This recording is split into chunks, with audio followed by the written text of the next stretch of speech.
Well, hello everyone. Good morning for me. Good afternoon for my guest, my marvelous guest. Welcome back to Six Elemental Interviews on my channel, The Drum King Saga 7847. And this morning, again for me, I have one of my favorite authors, an absolutely brilliant mind, um, someone who has inspired me, someone who's helped me throughout my writing career. I make no bones, a dear friend of mine. Someone who's I think that when we talk about it's easy to throw on the platitudes of brilliant writers and talented writers. Um, but I will say this, this is someone who I've written in reviews of his work that this person and we'll talk about what directions his writing may or may not go in. But if he sticks with the satirical stuff, you know, this man has the upside and the ceiling of a Terry Pratchett, I believe. So, and I say that with all sincerity. Of course, it's none other than all the way from the Netherlands, the wonderful Bjørn Larssen. Bjørn, welcome. Thank you for joining me. It's great to be here. Thank you so much for having me, and thank you so much for your kind words. It is all the truth. One of the reasons we're chatting today is congratulations on land. Congratulations to me. The next book, in the 10 worlds. Um, it's the second book and the sequel to The Awesome Children, which is one of my favorite indie science fiction fantasy books of all time. And I'm not complaining because things have to cook in the oven as long as they cook. It did take a bit to get to this brilliant sequel. So if I may ask, what's been going on and how do we get to land after children and you diverting off to writing some other things within the whole 10 worlds universe, some brilliant satire. How did we get back to land? Well, first thing, apparently you really have to read children before you read land. A few reviewers already said that it's pointless to read land without children, even though there is a summary in the beginning. But yeah, people say read children first. So I was asked in another interview, whom would you recommend your book to? And I said, well, people who read children and liked it. It's the curse of second in a series, and it really doesn't work as a standalone at all. It starts a day after Children ends.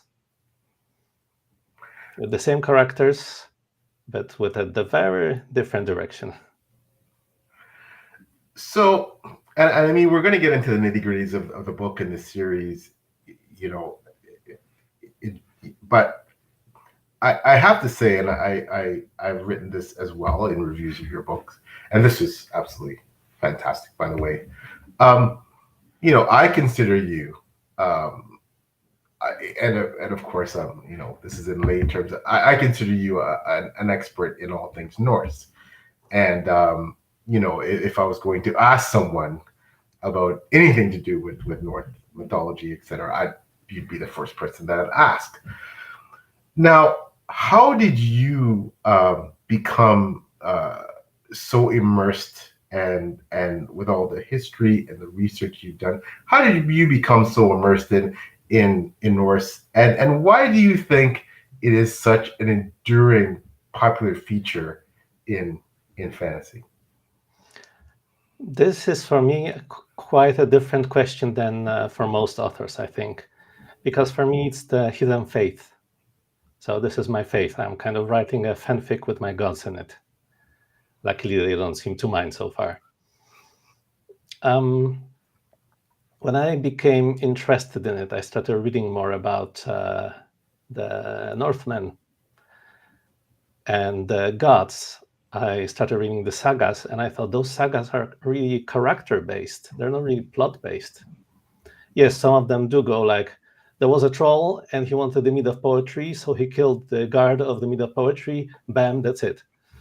Well, actually, it goes on, but that's the level of complication. But the gods themselves are very much, they're very much characters in their own right in the Norse writing that we have preserved 300 years later by Christians.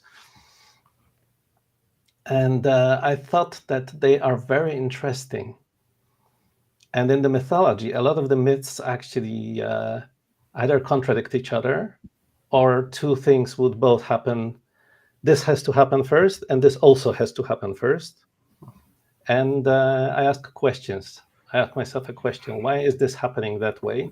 And then in the books, I answer them. But actually, I am not such an expert. And I would like to point out one thing. If anybody is reading Why Odin Drinks, please don't think this is real mythology. It's satire. Frigg does not actually collect Snickers, that I know of. But I really enjoy writing satire, and I'm really liking writing the most serious stuff because they are actually interconnected. Why Odin Drinks is sort of a very, very early prequel to Children. It's the same gods. In Why Odin Drinks, of course, they are firstborn or created, and they're trying to make sense of the world. And in Children and Land, that's, let's say, 1,200 years later or something, they've had time to figure out who they are. And an early reader of a very early version of Children said to me, all those gods are sociopaths. I was like, oh my God, that's brilliant. That's exactly who they are. The thing with Norse gods is that apparently there's a division between religions that are monotheistic and polytheistic. And in a monotheistic religion, you want to attract the attention of the god. And in a polytheistic religion, it's actually better to avoid that attention, especially when it's lucky. So I took that into consideration. And what I'm writing is not my faith, but what I'm writing are characters that are quite based on the old sagas, on the old mythology, but in a modern way. And I have a kind of different spin on very old stories. And a brilliant spin, a very unique spin. I would agree, very unique, very, very original. I want to quickly put up a comment by the amazing Tim Hardy, who we know and love, a dear friend of both of ours. He says, hello, PL and Bjorn, watching this over lunch over there, I guess in the UK. Looking forward to a stimulating chat and to reading Land in 2025. You will not be disappointed, my friend. This was fantastic, Tim. Tim, of course, himself is a brilliant author. He's just finished his Brotherhood of the Eagle series. I'm actually currently reading the last book, Broken Brotherhood. In that series, I've been honored, privileged to have an arc. It is phenomenal. And I'm sure that you will, just as a little hint, you'll probably see both Land and Broken Brotherhood featured in my year-end top indie science fiction and fantasy books of the year. So thank you, Tim. Looking forward to reading Broken Brotherhood. Yeah, it is phenomenal. And thank you so much, Tim, again, for tuning in. And I will also have the honor of interviewing Tim on 6 Elemental interviews later on in the year. So, Indie Spotlight. Oh, reading Land right now. Such a brilliantly clever book. Oh, a little bit of kudos there. Thank you so much, Spotlight Indie, for joining. And Land is fantastic. So I have to say, there is in so far in this series, in both Children and in Land, I have been there's moments where, and we talked about this a bit backstage. Your writing again is brilliant. I would hate to know what your IQ is. I'm sure it's off the charts. I think you told me one time, and I can't remember, but I think it was off the charts. It is surreal. I always say that I write in this very boring, plodding, linear way, and you reading your stuff is, again, sometimes it has this ethereal quality. You're not quite sure. You bend time, space, reality, but yet it's still cohesive. And you there's moments of confusion, and there's moments of, because of your talent, of utter terror. It's not horror, but of course, there's a lot of beautiful darkness, and there's moments where you'll be terrified. And I always talk about, and I've spoken to you about this before, I've spoken to the people in Children, there's a character and there's a moment that will live in my head for the rest of my life that we all know what I'm talking about. Yeah, I'm sorry to hear that. But in a positive way. It is indelible in my brain. And there is a scene in this book near the end that also gives you, and I wouldn't call it cosmic horror.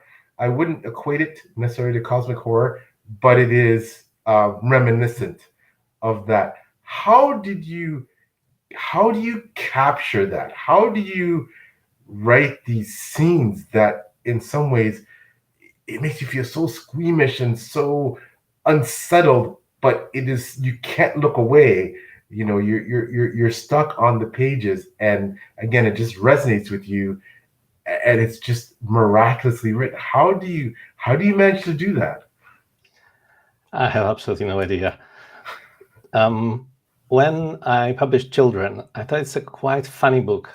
And then I started getting feedback from people who are also authors, and they were not authors of, children's books, that it's so dark. I was like, oh yeah, chapter 4 and 7. And they said, no, all of it. I was really taken aback, like, no, a lot of it just, honestly, very autobiographical. And then after a few years, this year actually, in February, I reread Children, and I had to put it down at one spot because I couldn't go on reading my own book. When I write, I tend to rewrite a lot. Land, as it's published, is draft 15. So I've rewritten the whole book 15 times. And when you do that, you lose distance from the text. It just becomes, you're sculpting something. I'm sculpting something that I have in mind. And I stop paying attention to how the reader might feel. I want to convey certain feelings, certain emotions. And I kind of sculpt every sentence, every paragraph to hit exactly the right strings. I know exactly my book, exactly in my head what the book is going to be, and I just have to get to it. But I don't know how to answer the question, how I do it. Slowly, I guess. Slowly is the answer, bit by bit. And I want to give a certain dreamy quality, always. I am trying to make you unsure whether things are real. And there's a part of the Norse lore, because in the Norse lore, gods walk among the people. So even, what's his name? Saxo Grammaticus, who has written down, what was it? History of Denmark, I believe. Even though he is so opposed to the heathens and he insists the gods are fake, in one of the things that he's written, there is a battle, and a heathen woman, turns into a huge bird and flies to the back of the Christian troops. I was like, Saxo, you've just proven that you've seen the goddess. While trying so hard to show you didn't. Well, I want to let you know that, it was you that inspired me to incorporate that sense of God's walking among us in my series more as it went on. So I think you'll be very intrigued with my book 5, A Pack of Wolves, because I won't say more, but I think when you read it, you'll understand. Yeah, don't give me spoilers. It's probably my next read. What I mean. So, well, I'm honored since you have the arc, and I would be honored. But back to your work. You have now you're almost creating your own and again your own version, your own pantheon of the gods, their personalities, what they're like. And then we have the version in your more satirical things, such as why Odin drinks it, and then you have the versions in 10 Worlds, and it's part of the same essentially universe. But how do you juggle between, and not that there isn't humor in your main series in 10 Worlds, but how do you juggle between the utterly sharp, brilliant, biting, sometimes silly, ridiculous humor that had me, belly laughing in, Why Odin Drinks. And there's darkness. There's a, big thread of darkness. That's what satire is all about. There's a lot of satirical darkness in Why Odin Drinks, and I wrote that in my review. Especially, there's some really chilling lines in there. But again, it's campy. It's funny. How do you switch back and forth, toggle back and forth between something like this and something like Why Odin Drinks? There's actually no toggle. It's more of a dial. Because as you said, Why Odin Drinks has a dark undertone, but it's mostly satire. And I tried to write it in such a way that if somebody doesn't want to notice the dark tone, they don't have to. But it's like 90% funny and 10% deep. And with Children and Land, it's simply the other way around. It's 90% deep and dark and so on, but 10% it's funny. And most of the readers, almost all of the readers, love the humor because they say that if it was just the dark part, it would be too difficult to read. But because there are the funny bits, that makes it easier. And well, I suffered from clinical depression for a long time. And a surprising number of comedians, stand-up comedians especially, suffer from depression. And we deal with humor. It's like, this is horrible, and I can either sit and cry or I can laugh at it. And it's very dark humor sometimes. So both those books are me. Why Odin Drinks is my attempt to just laugh it all off. And Land is my attempt to examine the serious parts, but also laugh. I don't want to make the reader just, sob uncontrollably from the first to the last page. I would like the reader to be like, oh my God. That's the effect I'm aiming for with the 10 Worlds.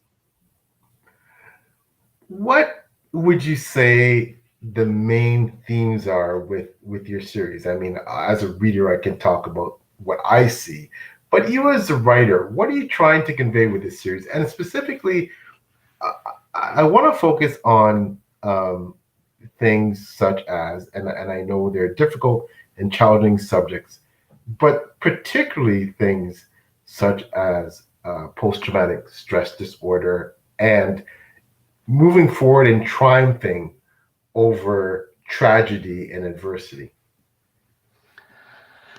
Well, I've been trying to talk about this more. I have complex PTSD, post-traumatic stress disorder, in full remission right now. In children, I didn't know that. So I was just writing things that are very personal. And then people told me this is so dark. And I was almost laughing. Like, it's not dark. It's just, it's just autobiographical stuff. I was diagnosed with PTSD officially in 2020. And I also almost laughed. I was like, me, PTSD, nothing happened to me.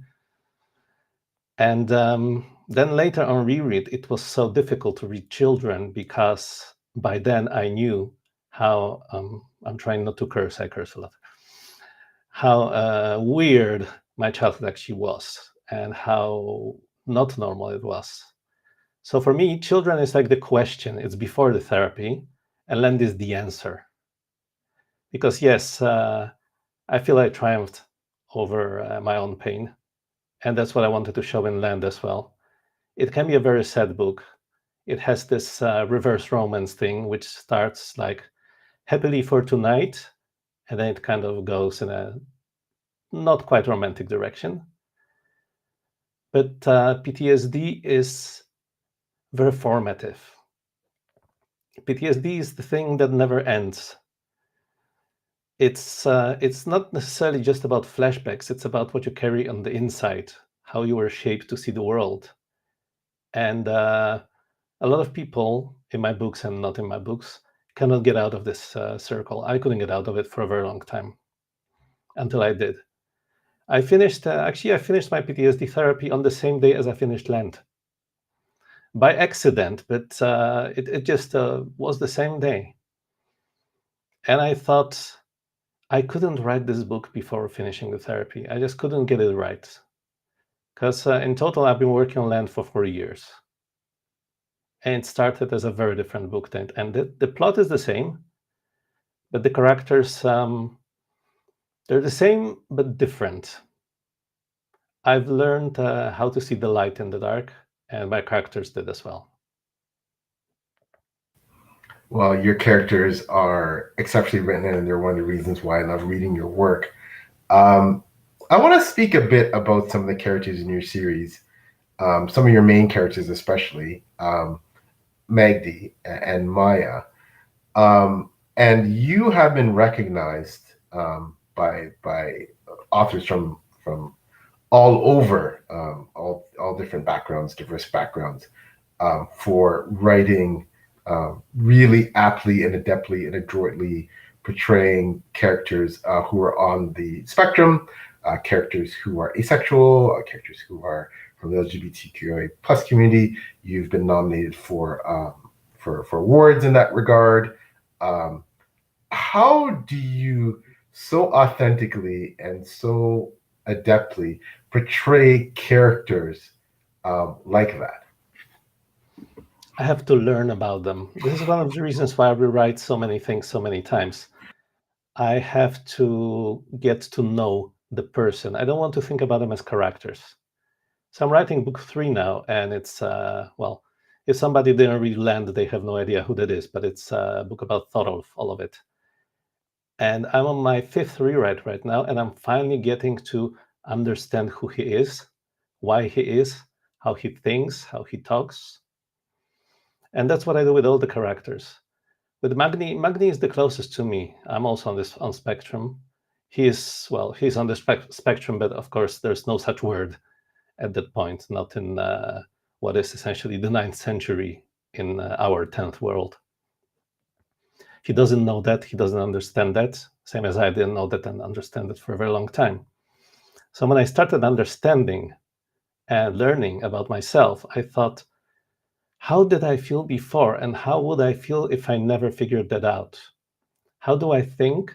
How do I feel? And I gave that to Magni. And with Maya, well, it was a bit scary to write from the point of view of an asexual, aromantic woman. I've never been a woman to begin with. So I had a lot of help there. I just spoke to, I interviewed quite a lot of people, and women especially.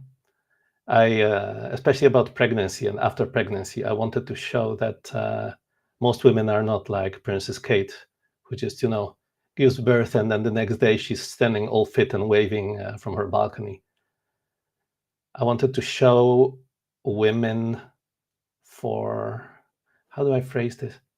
I just want to show people, not characters, and I need to learn as much as possible about them, not just in there, but also from people I know who, share something with my best friends who live inside my head. So is it fair to say learning? It's all learning. Yeah, and I totally concur.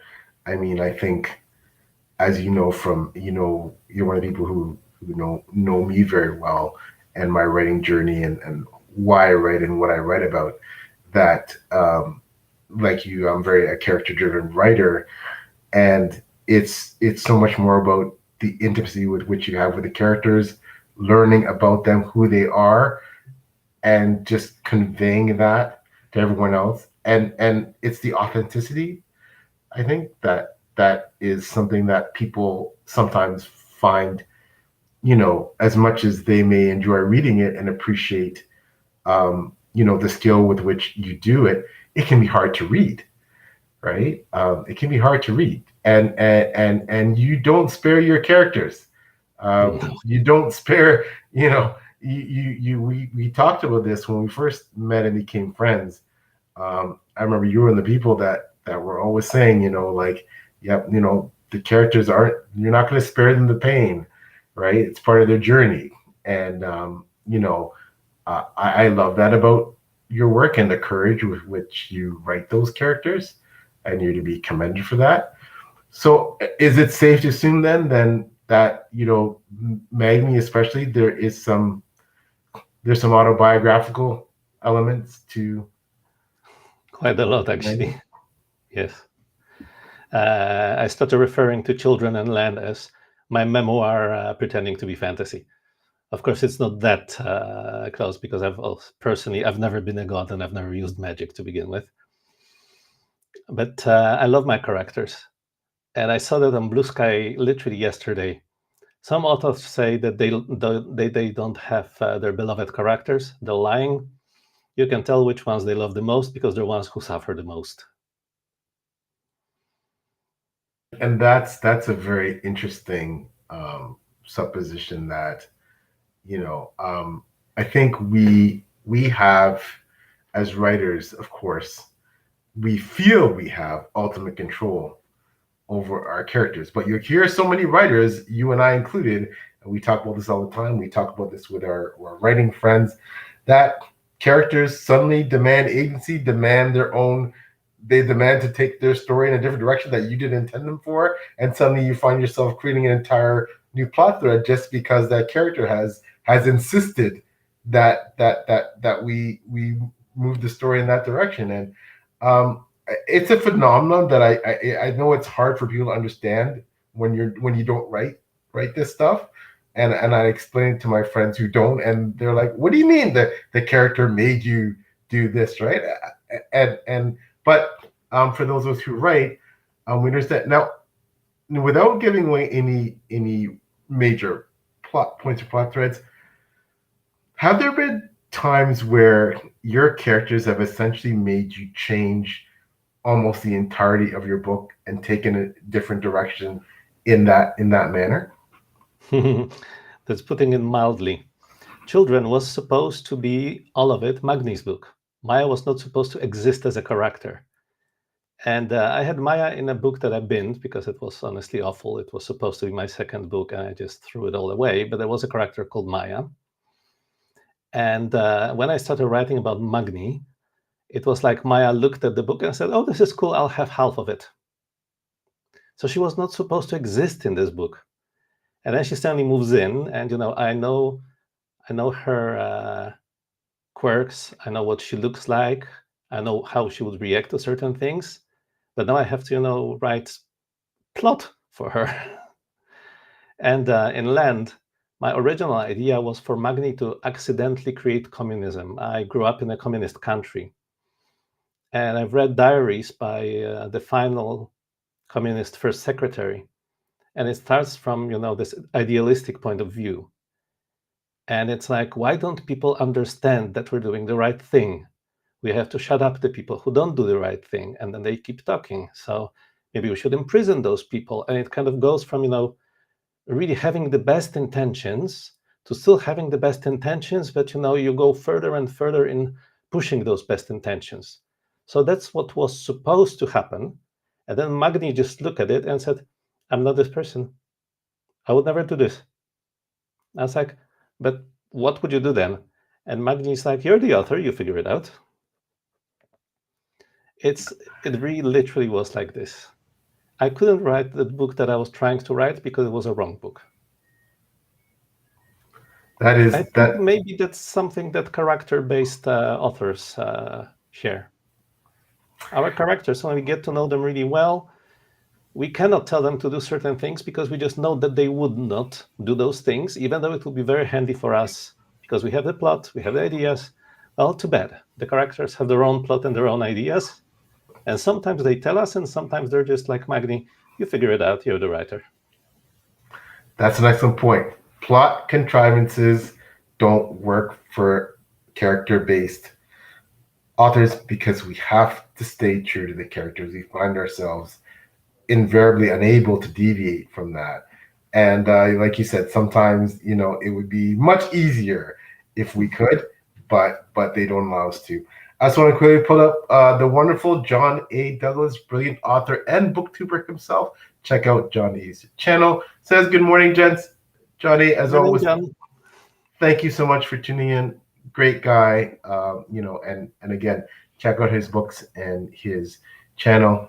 John is fabulous. Oh, and Tim comes back with characters definitely have a life of their own, and this is why I've written a 4-book trilogy. Yeah, and I don't know how you feel, Bjorn, about the planning of books in terms of length and how many books in a series, etc. Do you? Because I've talked to many of my writer friends. Some of them are very much, nope, this is going to be a trilogy or a duology or a 15-book series or a 3-book series, whatever the length. I'm going to write this many prequels or standalones, etc. Someone like me who's planning that, and some people are very spontaneous with it, and both are, of course, totally fine and acceptable. How do you approach, this what you're writing, your series is, for example, if you can divulge it, and you may not be able to because you may not know, and or you may not wish to divulge. But for example, with 10 Worlds, do you think this will be a trilogy, a quadrilogy, 15 books? Will you write continue to link with your satire books? Like what's kind of is there a plan for this writing in this universe? I have a short-term plan, and short-term means 2 years. I'm working on the 3rd book right now, The Blue King, and that will be out somewhere in 2026. And I think I'm going to stay in this universe, but I don't know what will happen yet. Wild in Drinks was first going to just be one story. And then that story became very, very popular. And I suddenly thought, oh, I should probably make this into a book. So I need to write more stuff. And I wrote more stuff. And then I just didn't stop. So there will be at least a 2nd book after Wild in Drinks. And Storyteller is my biggest book. It actually came to me in a dream. And people kept asking me, will there be a sequel? And I always said no, because I don't have an idea. A lot of people ask me, really. And I always said, I have no idea for that. And then I had a dream. I got up, I had breakfast, and I started writing down the 2nd book. So that's probably also going to be 2026. But what will happen next, I honestly don't know. It's funny because I'm writing 3 books, and at least The Blue King is going to be really long and complicated to write. But I'm a bit scared, like, oh my God, what if I don't have any more ideas after that? I only have enough ideas for 2 years. Well, you never know. More may come down the pipes. I want to quickly put up John A's comment. You know what gets me hung up? Thinking about a story limitation for a book I haven't written yet and realize I can actually change lore I haven't written. Yep. Before you write it, it's never too late. And I think, the beauty especially of indie authors, we can even go back and change and things that we put in and have done, after the fact with our books. So, which is, kind of, some people may call it cheating, but, it does happen. And a big congrats to John A. The channel hit 2K subs this morning too. So congratulations. Congratulations, John. That is wonderful news and well deserved. I'm sure that is just one of many subscriber milestones to come for you. So, so let's talk a bit again, going back to the characters. Let's talk about Magni. So Magni is the son of Thor, and he is someone who I think most people would agree they would definitely say he is the protagonist, the main character of the series. Maya being a co-protagonist, that's how I feel anyways. You as the writer obviously correct me. He is someone who and there's one thing that I always say about Magni. He has this innate sense of justice that won't be denied, I believe. And he's one of the few characters with real power that is cognizant of what that actually means. and the way he handles it as judicially as he can. However, even he can't necessarily control or always predict how those powers will manifest or what he will have to do with those powers to either survive or save others. But he's also someone who has been through trauma and many trials and tribulations. But he has this innate sense of goodness that really shines through in the work. But the thing about Magni is that what he's really searching for is love and acceptance from his father, from those around him, and particularly, from to have someone in his life, a life partner. This is maybe a complicated question, maybe it's not, but do you think characters should get the ending they deserve or the ending that readers want them to get? Because I wonder about someone like Magni, will he get the happy ending he deserves or something else? Well, without giving spoilers, I write grimdark. I write quite dark fantasy, apparently, which I didn't know. I think he gets an ending as happy as grimdark gets in Land. Children and Land are actually a duology. I think about it as the Magni and Maya duology. So both of them get their own endings. And how do I not give spoilers? Magni's ending is as happy as it's possible, and so is Maya's ending, although it's very, very different. The thing about Magni is that his autism also expresses itself in his firm belief that he knows what is good for people. He wants to be a protector, he wants to do the right thing, and he believes he knows what the right thing is. And then when it turns out that the right thing was actually something else, he takes it, he kind of blames himself for having done the wrong thing. Magni's biggest fear is that he's stupid.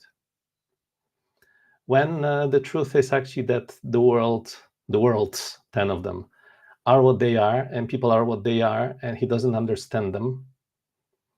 So, well, he's also a god. He's not a sociopath, but he believes that he can make choices for people. And he believes his choices are right. He always wants to do the right thing, but he doesn't necessarily consult those people about what they would consider to be the right thing. And his ending is, I think it's a happy ending.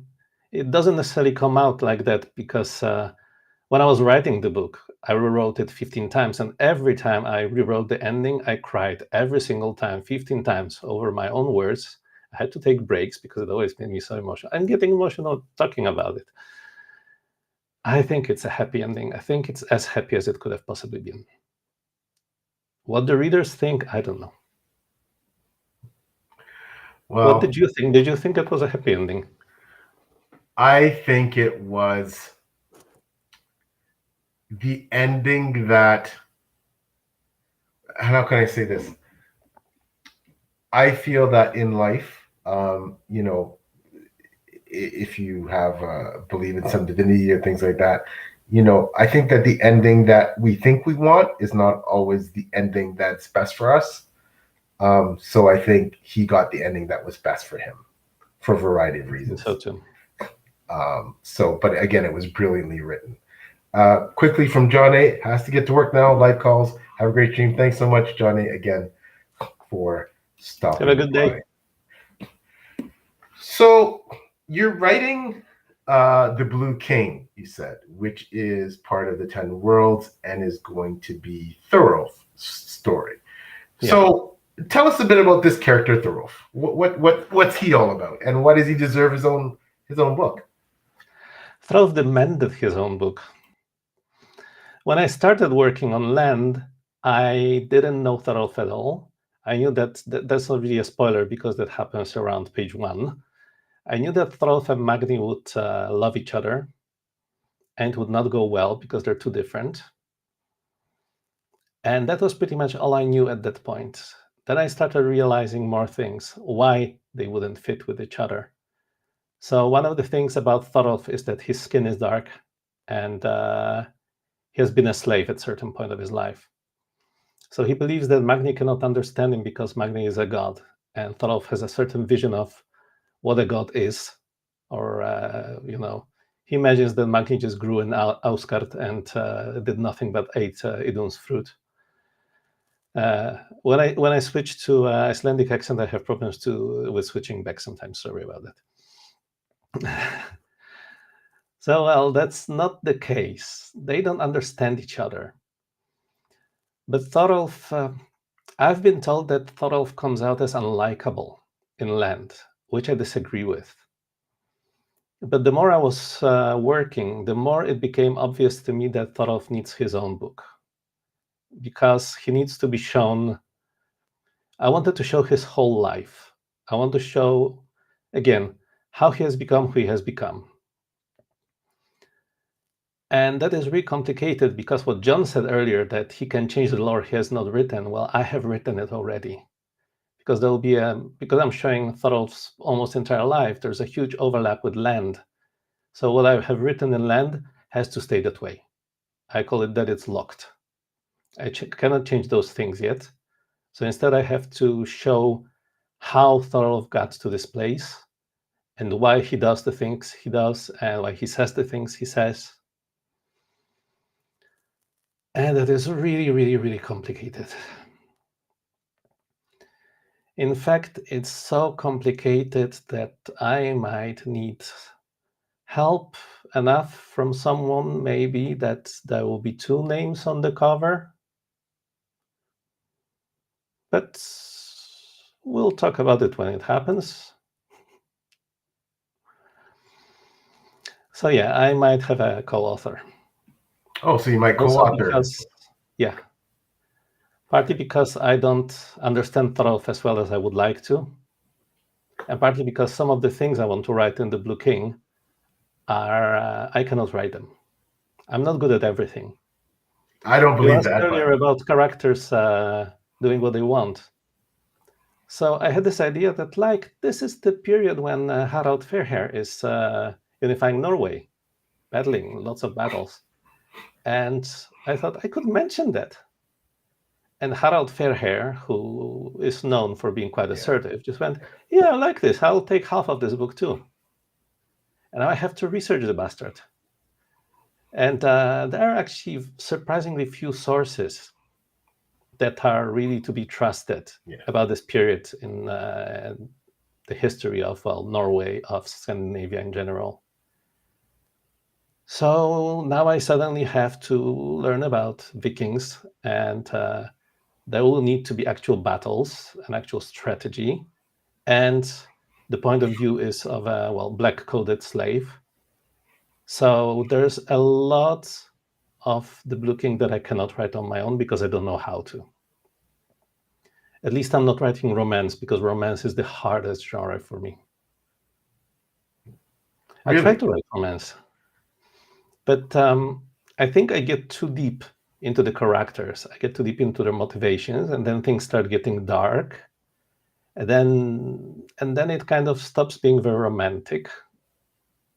I see the romantic element very much. I think you're very good at writing romance in. No, I tried to write an actual romance novel. Romance novels are very difficult because they have certain plot beats. A good romance novel has a very specific structure. Helena Hoang's trilogy. Helena Hoang is one of my favorite authors ever. Those are romances, and they're also literary fiction, and they're incredible. They have incredible characters, and she manages to keep to that romance structure. She has those romance beats. So romance is not really just something like, oh, I had 2 weeks, so I wrote a romance novel, which is, like this trope, that trope. No, romance is really, really difficult. It was easier for me to write this reverse romance in land, because actual romance for me is too hard. And I'm not kidding. It's true. It's one genre that I don't think I can write well. Maybe one day. It's funny. My mother, my wonderful mother. Hey, mom, I love you. If you end up watching this, she was a romance writer. She actually inspired me to write. Period. And I don't think I'm good at writing romance, but what I think I can do an adequate job is of romantic relationships, and I think there's a difference. Clearly, like relationships Yeah, that talking about turn. romance as a genre. Yeah, romance is a genre I couldn't do. I don't have the skill. I think you'd be much better than me. But I think one thing that I at least I hope I portray with some heft and some authenticity is romantic relationships, like relationships that turn romantic. And I think um, I love books that have relationships in them, romantic relationships. I think just like battle scenes and political intrigue and magic, there's some of the elements of fantasy that just it should be there. It's part of life. Romance relationships, it's part of life, and I feel it's something that should be part of fantasy. And I prefer when they're not. I understand why people gloss over them and skip over them and just kind of comment that they're there because they feel that either for whatever reason it's not their taste or they're not quite sure if it belongs in the story. But I've always felt that element really, really accentuates a story for me, a science fiction or fantasy story, when there's a good romantic relationship in there or several. So, but I'm intrigued to see where you go with the Luke King. I'm intrigued to see, how it's co-authored. So can't wait to see, when that comes out, to see, how that goes along. And We'll have to wait for quite a while. I think that will be mid 2026 or possibly later. I don't know. I've never done this before. I've never co-written with anybody. So I don't know where it's going to go. I have a very clear vision that I don't know how to realize. So I hope that it will go the right way. Yeah, I don't really know yet. As I said, I haven't done this before. And I'm a perfectionist, which doesn't help with having a co-author. Well, there's a lot of brilliant collaborations out there, especially in the indie space. And I think as long as two authors are open-minded and they have a great working relationship and a friendship, I think that I've seen some great examples of co-authored books, especially in the indie world, that have been phenomenal. And I think a lot of it is just, people just realizing their strengths, playing to those strengths And and weaknesses. and weaknesses, and then complementing each other in that area, like any relationship, friendship, romantic, etc., business relationship. I think it's the same. So, but knowing you, I'm sure that it will be brilliant, whether you write it by yourself or whether you write it with somebody else. So I have the utmost faith in you producing something that's fantastic. And Thank you, because I don't. can't wait to hear more about the Stealth guy. He sounds interesting. So now I want to flip for a minute to out of the 10 worlds back, the storytellers. Now, storytellers commercially, all your books are very popular, but storytellers stands out as I mean, it's I classify it as more historical fiction. I'm not sure if you agree as the author. And it is also a love letter to the beautiful Iceland, which I can't wait to see one day. I mean, Deb and I, my lovely wife, we can't wait to one day go to Iceland. It's definitely one of our bucket list places circled on, that we want to get to. Everything I've seen of it, pictures just stunning. You know, um, you know, Storytellers was your first book. And you did explain that you weren't ready initially to write a sequel. It came to you. Now you're working on it. Can you tell us a bit about Storytellers, what it's about, and also is this something that could become? I know you're writing a sequel, but several books with different characters, and because the characters are fascinating in this. I'm not going to spoil. You know my favorites and the ones I want to see sequels from. But can you tell us a bit about storytellers? So first, I'm going to say, for people who loved Storytellers and kept asking me about the sequel, yes, he's coming back, and he's going to be very happy. So, yeah, I felt the need to go back to those characters. I guess I just didn't know how. I tried to write a book for Loife, but I started and I was like, I'm forcing this. I'm trying to write a commercial book because I know that it would do well. I mean, Storytellers has sold so well that indie books are not supposed to sell this many copies. So with the sequel, yeah, it's not really a sequel, it's a follow-up. The main character is a 13-year-old girl. And again, I don't have a lot of experience with being a 13-year-old girl, so that's also difficult to write. But a lot of characters from Storytellers show up again. One of them dies at the very beginning, and only that girl knows that it was a murder. Nobody else knows. So if you've read Storytellers and you'll read that beginning, you'll be like, oh, I hope they don't catch the killer. But I started writing Storytellers and I didn't know it would be set in Iceland. I didn't know anything really. I just wrote this first draft. And I thought I need a place where there would be fishing, because that was in my dream. I need a place that will be both claustrophobic and very far from everything. And I was listening to the first album by the Icelandic musician Ásgeir. And suddenly I had this thought, hey, there's more of Iceland than just Björk, Because for me, Iceland was this place that probably has volcanoes and stuff and Björk in it. So I started researching history of Iceland in the period that interested me. I was like, holy damn, they just made Iceland especially for me. So we went for 4 days.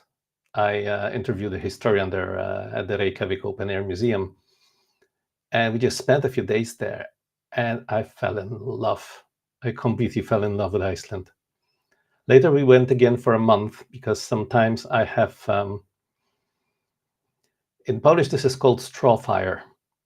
Like, I get very excited about something, and then shortly afterwards, I discovered that I was excited about the idea of it, not about the reality of it. So we went to Iceland for a month, and it just made things worse. I would love to live there. And in Storytellers, I just wanted to... It is a love letter to Iceland. I was hoping I can give it some justice. And I worried that it didn't work. A friend of mine who's an actor read Storytellers, and he told me that he doesn't really read books. But this one is so cinematic. It's so tangible. And I was like, oh my God, it worked. It's like a different planet. I could go on talking about this subject, by the way. It's like a different planet. Like you go there and everything is... When you get out of Reykjavik, everything is so alien in a beautiful way. They have those purple flowers, the lupins, that actually were not supposed to multiply there so much. But they kind of took over, and it really feels sometimes like you're in a field of lupins and there's only this narrow path between them. It feels like you're surrounded by aliens. Like, resistance is futile, exterminate kind of thing. Because they're so... The word relentless comes to mind. Lupins are a character in itself, and Iceland is a character in Storytellers. I just want to touch one thing you said, because of course I haven't been there. You have. In my head, when I think about Iceland, I think about the openness, the exposure, these panoramic views, multicolored sky, almost feeling like you're in outer space, or you're at the top of the world, but you mentioned the word claustrophobic. And in my mind, I'm thinking, wouldn't it feel so open and so, you're in the middle of nowhere rather than hemmed in? So I want to ask you about that. And I mean, is that because it's a relatively small island, like geographical space, or is it because it's densely populated, which I don't know that it is, especially out in the beyond Reykjavik, beyond the capital. Like when you say claustrophobic, what do you mean by that? I meant the community. Storytellers takes place in a village called Klettafjörður. And in that village, there are certain characters that are forced to perform certain roles, or who want to perform certain roles. And Gunnar, my main character, he just wants to be left alone. And he is left alone for a long time until they decide that's been enough. It's time for him to go and fulfill a role. Only each of the characters that want him to, have agency of his own, they want him to have agency of their own, and they disagree on what it should be. So one wants him to be an exemplary Christian. One wants him to become, clean his act and become her husband. There is a doctor who feels very guilty because, this is true, by the way, in Iceland, during Prohibition, alcohol was prescribed for illnesses by doctors. So this doctor has been prescribing a lot of alcohol for a long time, and he just feels so guilty. He thinks, okay, it's time for Gunnar, to recover. And Gunnar doesn't want to. But the community, that's what I mean, that village is so claustrophobic that if somebody leaves, a new person must show up to fulfill their role. So you're given a very limited choice of who you can be in that community. And around you, that space around you, it was 1920 where I set the book. It's like the doctor in the book is the first one to have a car. And there are no roads for those cars. So those huge open spaces are a prison in itself, because it takes a long time to get to Reykjavik by horse. And you cannot really walk to Reykjavik. So you are surrounded by a lot of space in which there is nothing you can possibly do. So you can be claustrophobic while surrounded by this incredible vast space. That was what I wanted from the first draft onwards. And when I started reading about Iceland and when we went there, it was really just like, either this dream has been made for me to write about Iceland, or Iceland has been made for me to write the book. I don't know. And then I got really stuck on Iceland and all the Norse topics. So Land is also a letter to Iceland, but it's like a love letter that you write after a long relationship, when you're not in love already, but you love someone, but you know that they have, problems of their own, they had history of their own, and maybe they're not so perfect.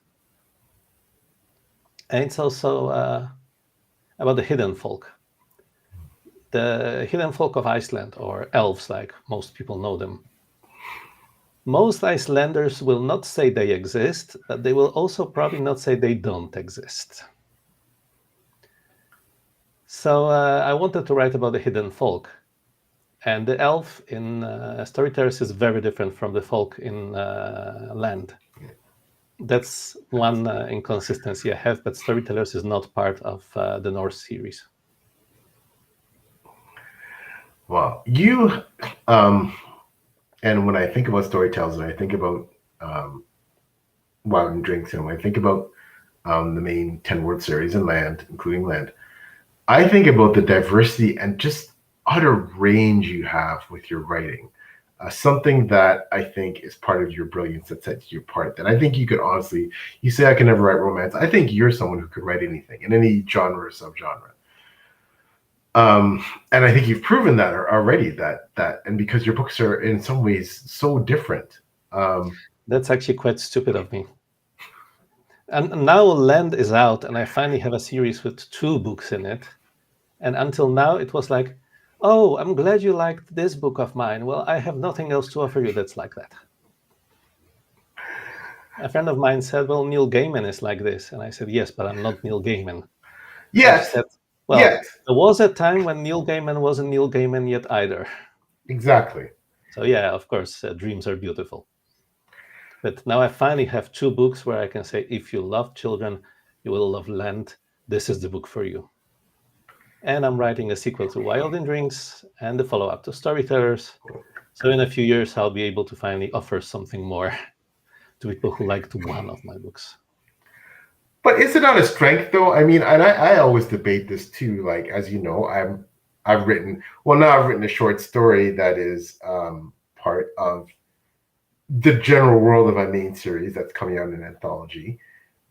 But I've pretty well stuck to, and I will be branching off into other directions and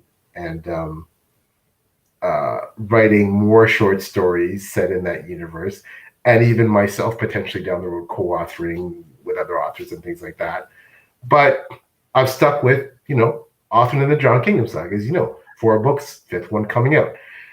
And I look at someone like you, and you've written all in these different areas, and I'm like, it's funny. Like, I don't know if it's an advantage to stick to one series and keep running it and finish it, or it's advantage to branch out.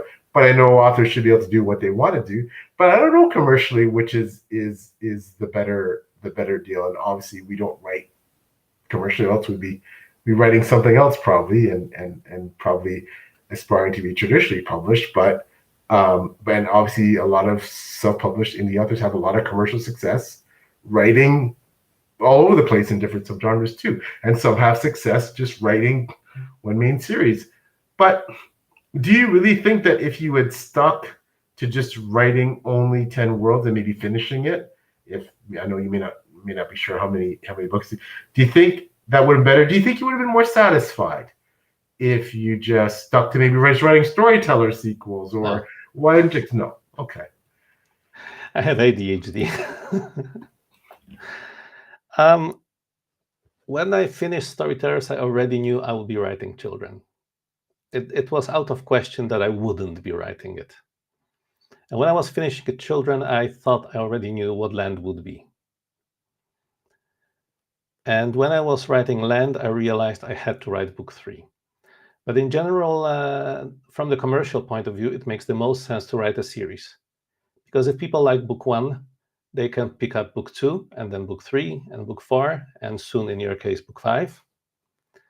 And with me, if they liked Why Odin Drinks and they want something else that's funny, well, I'm sorry, but I don't have that. So a series makes more sense from the commercial point of view.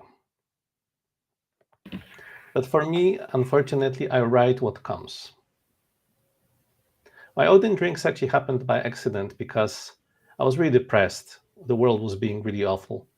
And I was away on my retreat, and I started writing stories about gods that were funny. And I published the first one, Creation, as a booklet. I hoped that it would be light enough to send as postcard, and it wasn't. I was really upset because the book is 10 euros and postage is 9 euros. But people liked it so much, and they kept asking for more. And I could go back to those stories I started writing, and I could finish some of them. And now I have more of those stories. The second book will be mostly Freya's, by the way, in case anyone knows the first. It will be Freya's coming-of-age book. And it will be funny, and it will be difficult. And it will be satire. It's not really comedy, it's really satire. But I'm writing also out of order because, well, I published in order historical fiction, grimdark, satire, grimdark. Next will be satire, and then there will be historical fantasy again, and then there will be grimdark. That's the current plan. So I'm not very smart like that. But I cannot write a book because this would sell better. It doesn't work this way. And I think that's also a curse of being a writer who writes character-based books. Well, I think whatever you're doing, pattern, no pattern, it's working because your books are brilliant, and they're beloved by the people, by your audience. So I think it's definitely working. Spotlight Indie is just saying bye, saying gotta run, but it was great listening to you both chat. Keep the good word. Thank you so much, Spotlight Indie, and thanks so much for stopping by. We really appreciate it. I have I guess a kind of a question that just to get into the mind of how you think about, and it's not necessarily a religious question, just in terms of how you write and what you believe. Do you think that we, as people, that we actually have agency or that unseen forces, deities, etc., shape what we do? Do you think that, you know, and I think that, as you know, that's something that a question I tackle in my books. Do you think we really have free will, or do you think it's all just being, some meddling gods are just laughing and moving us around the board like chess pieces? Truth be told, I don't know that much about Christian religion, but I believe there's this inconsistency where our fate is determined, but we have free will. And I always wonder, well, I don't see how those two things go together, either free will or determined. And in case of my faith, I have free will to a degree. Gods are going to do what they are going to do. And then it's up to me how I react to that.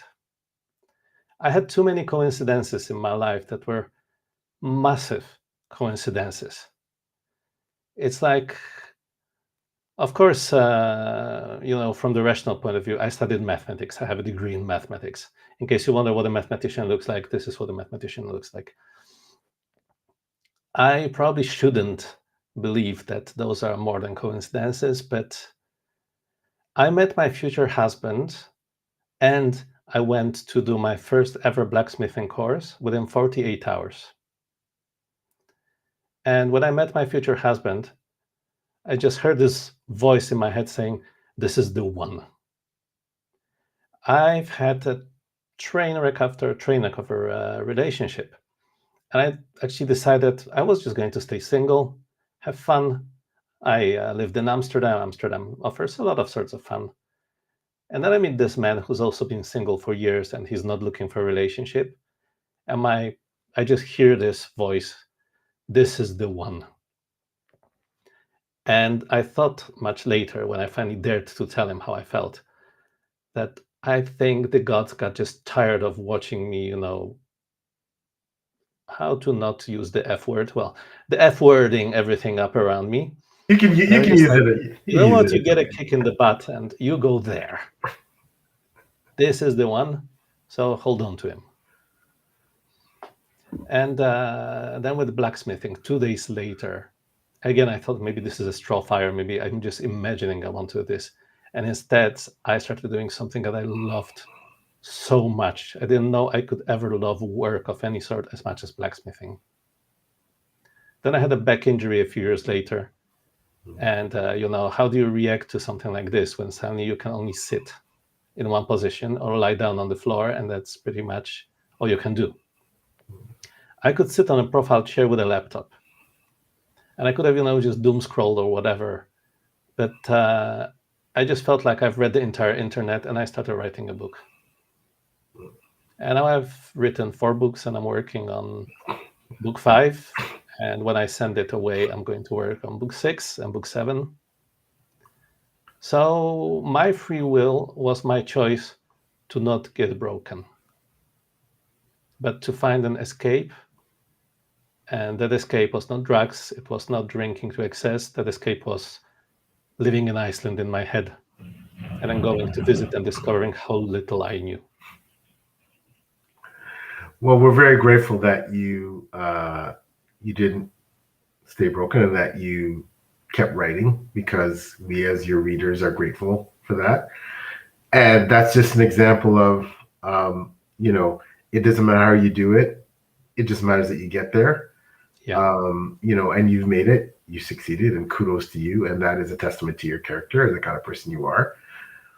And beyond that, we talked about the different paths, about you just writing what you feel and what you feel you need to write, and someone like me who's writing a series. Well, we're both write what you need to write. We're both at the same point. 5 books. Yeah. Oh, you know what I mean? We both came to the same point. We just got there by different ways. So, but you're very organized. I'm not very organized. I'm very messy. That's also why it takes me so many rewrites to get to the point where I want to be, because I don't necessarily know where that point is. It's like you decide to make a sculpture, but you're not sure what the sculpture is going to be. Is going to be a man or a woman. So you have this kind of human shape. And now you decide, I think this is going to be a man. So you kind of, shape it to become a man. But what sort of man, young or old? Let's make him middle-aged. So you shape it to become, and so on and so on. And I think you know exactly what you want to write. I don't know, maybe I'm wrong, but it feels to me like you know exactly what you want to write and you're learning how to, because each of your books in order is better than the previous one. And it's really a privilege to watch you develop and grow like this, because it's incredible. I think you started as an artist because you had this idea, exactly what you want to create, and now you're developing your craft to create it better. I hope that doesn't sound bad. No, I'm honored that you feel that way because, as you know, we talk about it a lot, and I mentioned this on almost every live I've ever been on. That all we authors are striving for continuous improvement. I don't know one author that isn't. That is simply resting on their laurels and not trying to get better. I can think of a certain author. Well, okay, well maybe one. Yes, I'm probably thinking the same author. One who's very obsessed with who goes into her toilet. But I we're only as good as our last book, and I'm striving to get better. Better is very nebulous. Better to who? Better to me, better to my audience, better to, but I think the proof of the pudding is if somehow just by osmosis the reader feels that you're getting better, then you must be doing something right? So I don't know. Land is probably not the book that my readers would want from me if they could. If they could probably choose, I would be on Storytellers 11. But it's the book that I had to write. Same as The Blue King is a book that I have to write. And I strive to write the best book I can. I saw this on social media a few days ago. Someone posted something like, I bet that most authors with experience would like to go back into the past and rewrite their first book or get rid of it altogether. I was like, no. yeah, My goal with Storytellers was to write the best book I could, that I would be proud of 5 years later. It's going to be 6 years in March. I'm proud of it. Today, I will write it very differently. But at the same time, it has done so well with the readers that clearly the readers know better. I feel the same way. And, I'm quickly going to jump in and say, Tim Hardy, the wonderful Tim Hardy, says he's got to head off. Really enjoyed listening to your discussion. I'll catch the rest later. Thank you, Tim. We love you. Thanks for Have a good day. For stopping by. Have a great day. You know what? We've talked about this too, you and I. I wouldn't change a thing about 80K. I wouldn't change a thing.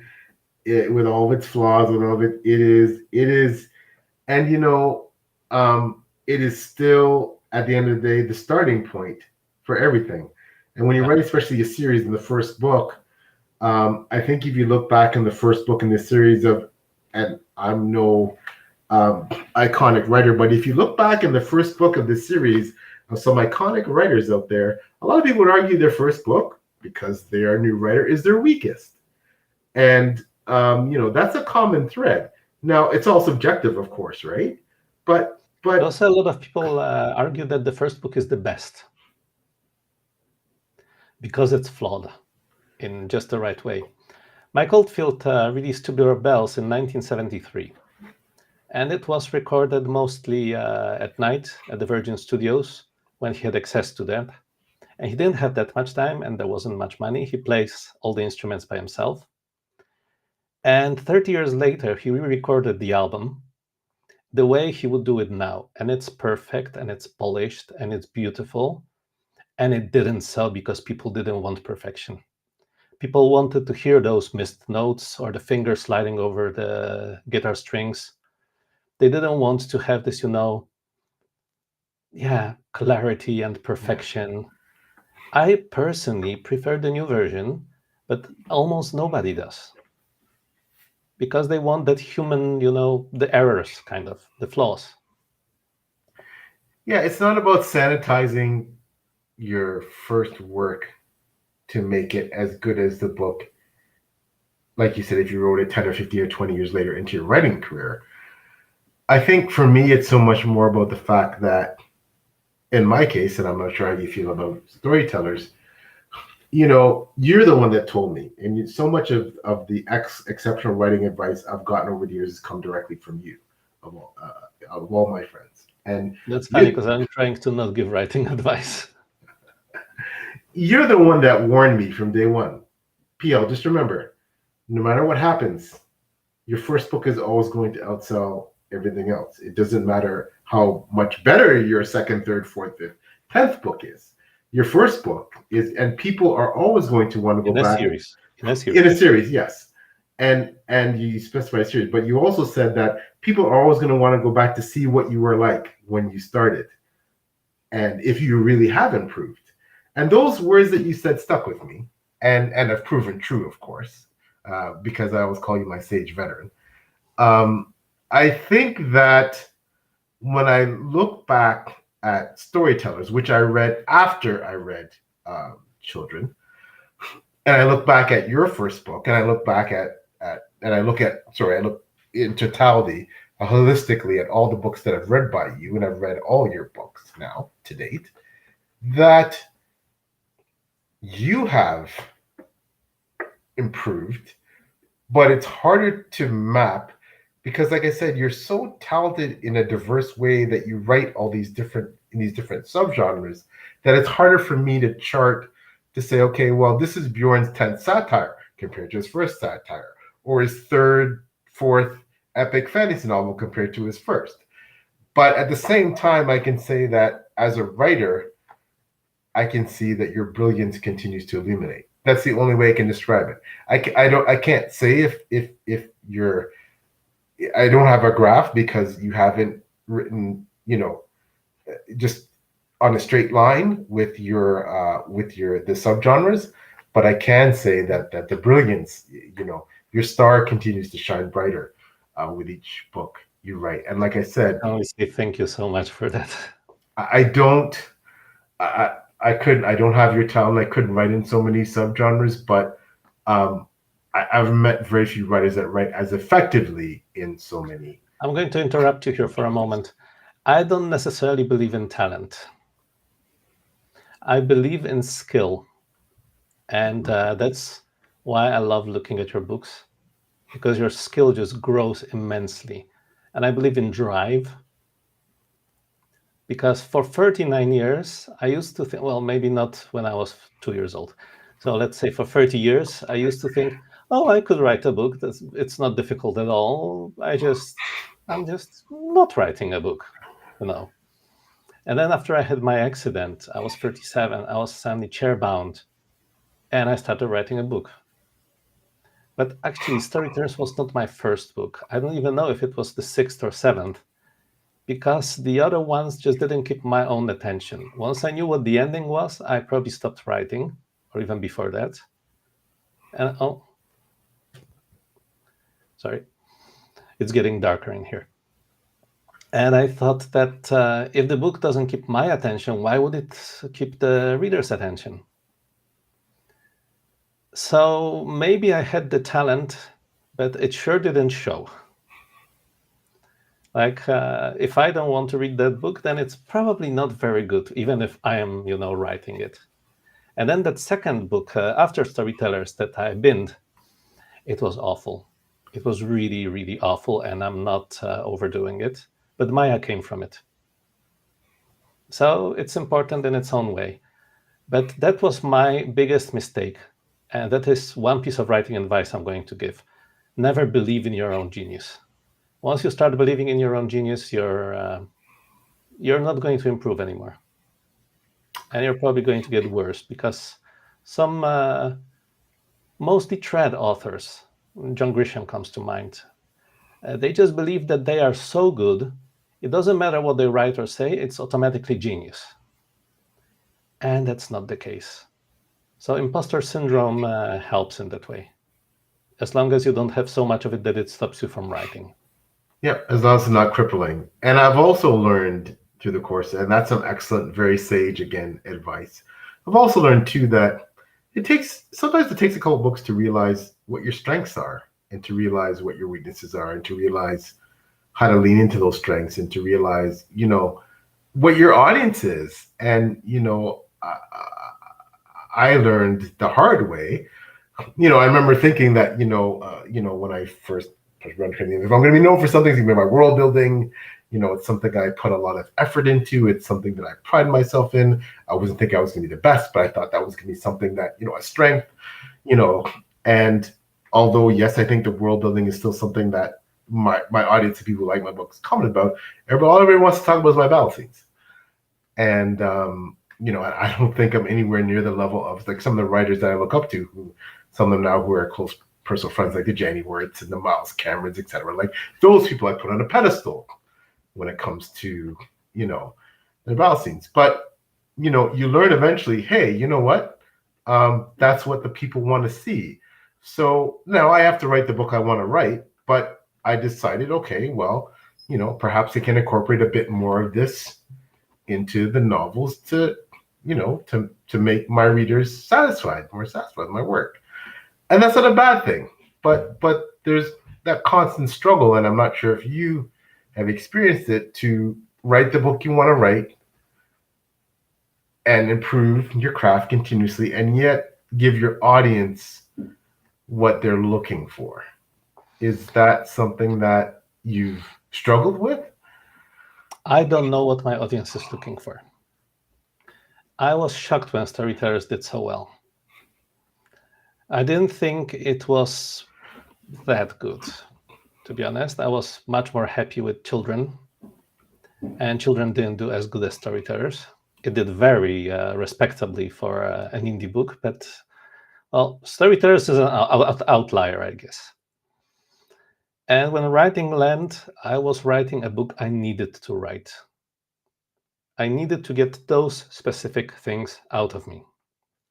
And with the Blue King, it's again the same. I want to write the best book I can write. Whether anybody will want to read it, that's a completely different question. It's going to work both as standalone, I hope, and as third in the series. And the first two have two narrators, Maya and Magni. And in the third book, Thorolf is the narrator, and Maya and Magni are kind of, side characters. And some people might just not want that, because they might want more Magni and Maya. And I'm not giving them that. So I cannot afford to think about what my audience wants, because that's I call it the third album syndrome in music. The first album is about proving yourself. The second album is about proving that you're not one-hit wonder. And the third album is about paying the mortgage. So I don't know what my audience really wants. Everybody wants something else. If you look at reviews, there are good reviews and bad reviews. There are 5 stars and 1 stars. So obviously, I cannot satisfy everyone. Nobody, no author can. My favorite book of all times is The Hours by Michael Cunningham. I think last time I checked, it had an average of 3.9 on Goodreads, something like this. And I'm like, I cannot believe that people don't all love this book. It's perfect. Well, apparently it isn't, even for his audience. So I write the books I need to write, and I hope and pray that the audience will like them. Yeah, and I think I'm getting to that point as well where, and you and I have talked a lot about authorial voice. I think you certainly, even though again, different subgenres, very different books in some ways, I know, or I'd like to think, if I'm so presumptuous to say, I think I have a handle on Bjørn Larssen's authorial voice, and it's quite impressive.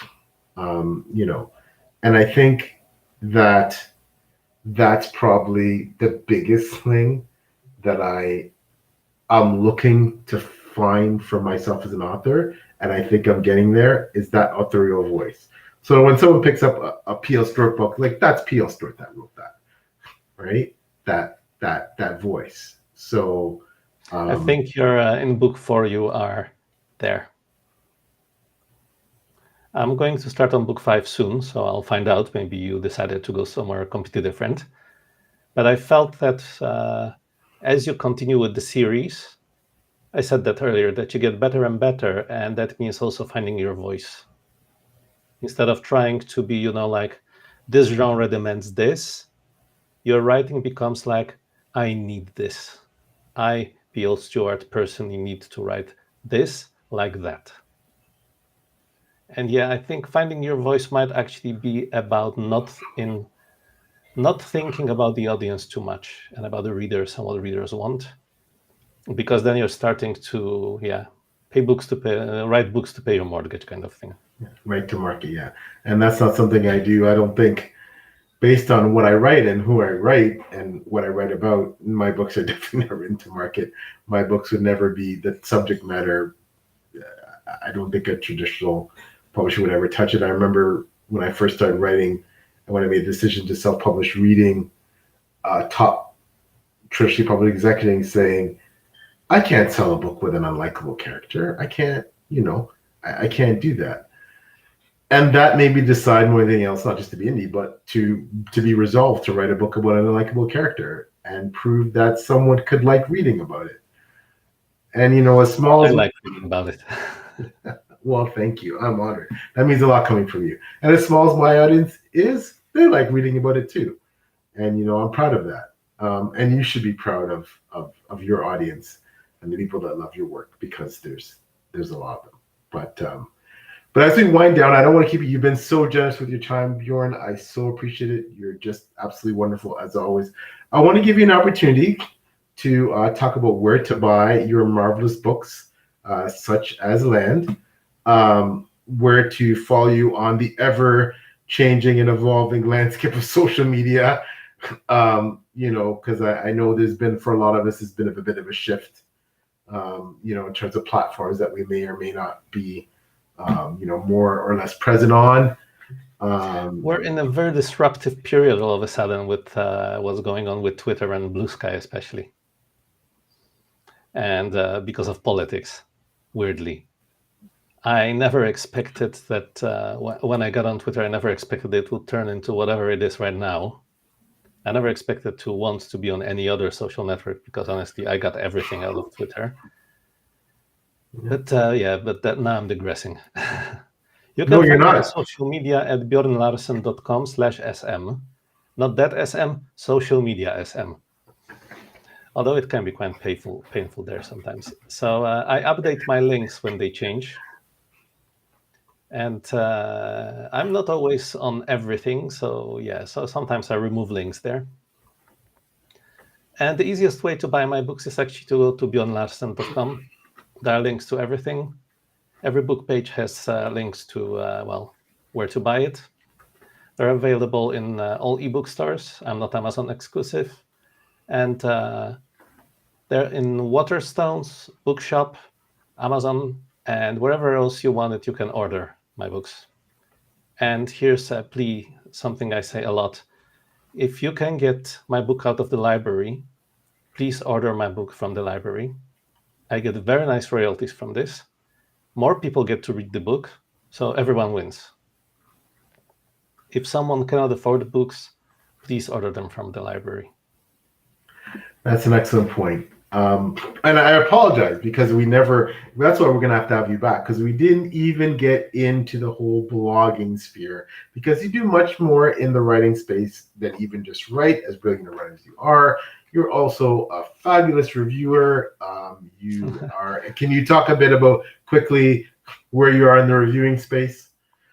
I actually have massive imposter syndrome when it comes to reviewing. It never feels good enough. But I cannot rewrite my reviews 29 times as well. As much as sometimes I'm tempted to. I do 2 versions at least, and then I send that edited. My reviews can be found mostly on Goodreads, Queen's Book Asylum, and Before We Go blog. For Before We Go, I mostly contribute interviews with people I find very interesting. So I guess it's a bit like your channel, only I do my series Bjorn again. And if I find someone really interesting, I just want to ask them a lot of stuff. And then it gets published. So also everyone wins. I'm the luckiest. But review-wise, I feel like I am very grateful to book bloggers, because it's really a second unpaid job to have. And it's really difficult sometimes. And it's not just about my books that I'm grateful, but just I would like to thank every single book blogger who can see this for giving your time and work, because I know how much time and work that is. And I don't really consider myself a book blogger. I consider myself a reader who reviews books. That's an excellent way to put it. I feel the That's same. also you write incredible reviews. I have to grow in that space, definitely. No, thank you. That's high praise. Thank you. No, but you also write excellent reviews, Bjorn, and I'm honored to have reviews of my books from you on Goodreads, and to have your endorsement quote on the front of my second book, The Last of the Atalanteans. So thank you for that. Thank you for being a dear friend. Thank you for all the counsel you've given me over the years and continue to give me. Thank you for your time. And I hope that you and I continue to, grow in all kinds of new and exciting new directions. I think we will. A friendship. So quickly, folks, thank you so much, everyone who joined in the chat and in the live. You are what makes this type of long form content work and be amazing. Once again, P.L. Stewart, author of the Dragon Kingdom Saga. 4 books out, 5th one coming. A Pack of Wolves should drop in the spring of 2025. Thank you. That's the 5th book in the Dragon Kingdom Saga, a proposed 7-book series chronicling a rather flawed character and his rise to power and his journey of self-discovery. This channel, of course, the Dragon Kingdom Saga 7847, where I do things such as get to talk to wonderful people and brilliant minds such as Bjorn. I'm also with my fabulous colleague, Maybe to the Pages. We do an interview feature called Page Chewing under the Page Chewing umbrella, run by the wonderful Steve Top Books, where Taylor and I interview creatives as well. The books, www.pslstewart.com. That's the Dragon Kingdom Saga. As I said, 4 books out right now. 5th book, A Pack of Wolves, coming spring 2025. In terms of social media, like Bjorn, I'm with Before We Go blog. I'm an assistant editor there. Shout out to the wonderful Beth Tabler and all of our great Before We Go blog colleagues. Great place to be. My reviews published on Goodreads as well. The social media sphere. Yes, I am now. I was on Blue Sky. I had an account there for a bit. Now I'm much more active. So, and like Bjorn, I totally agree. I couldn't envision a time where I would get anything more out of a social media space than what Twitter gave me. Now X, whatever it's called. But let's just say I too am in transition, and look for me on Twitter, Blue Sky, Instagram, and Facebook, and YouTube. But for now, I would say, look for me on Blue Sky. Let's just put it that way. Other than that, once again, I need to thank my wonderful guest, Bjørn Larssen, author of, amongst other things, the phenomenal Land Book 2 and the 10 Worlds. Check out everything that Bjørn writes. I am so looking forward to his next book. I'm extremely excited for the Blue King for a variety of reasons, and I can't wait to see what comes out next from Bjørn Larssen. So once again, everyone, thank you so much for joining, and thank you so much for having me, PL. Thank you so much for watching, everyone. I hope you enjoyed it. I did. And so do I, immensely. We'll see you next time.